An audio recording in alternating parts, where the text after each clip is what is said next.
Another week, another plane full of medical supplies leaving Russia for the ailing West, this time for the United States. It would seem as though Vladimir Putin's bounty knows no limits, even if it turns out that the US did pay halves for this. Personal protective equipment and ventilators made, by the way, by a subsidiary of defense giant Rostec, a sanctioned company, so this is a sanctions breach. I could have said, no, I don't want it, or I could have said, I'll take it. And you know what I said? I'll take it. Except for the raid. I think so, yeah. If they send things that we need, I'd take it. Sure. Nice gesture. Propaganda? No, I'm not concerned about Russian propaganda, not even a little bit. Meanwhile, back in Russia, this is the head of the Alliance for Doctors trade union, Anastasia Vasilyeva, detained on her way to deliver protective kit to a hospital in the Novgorod region. A breach of social isolation?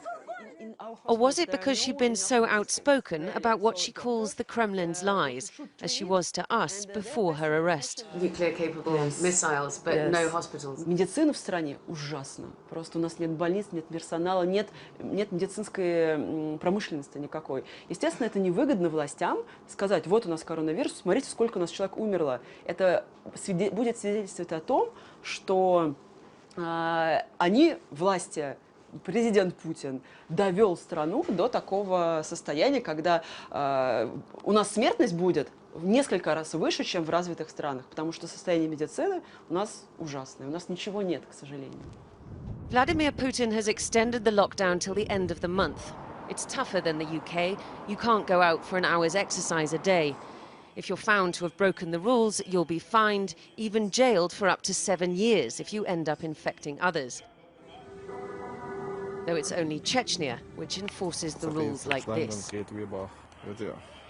Red Square is almost completely empty. There will be nobody visiting Lenin's tomb for probably quite a long time.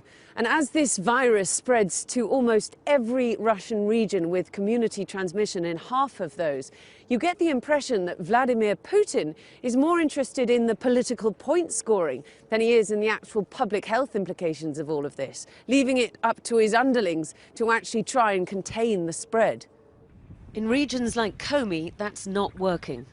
53 people caught the virus inside this hospital. The patient zero, reportedly one of the doctors. 2 have died, one of them a nurse.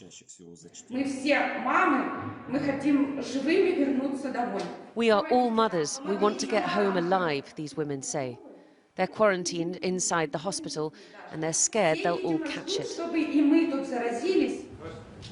Last week, the chief doctor at Moscow's main hospital battling COVID-19, who Vladimir Putin had met and shaken hands with 6 days before, tested positive for the virus. He would have had all the appropriate equipment. But healthcare workers outside of the big Moscow clinics don't. And as elsewhere, they are terribly vulnerable.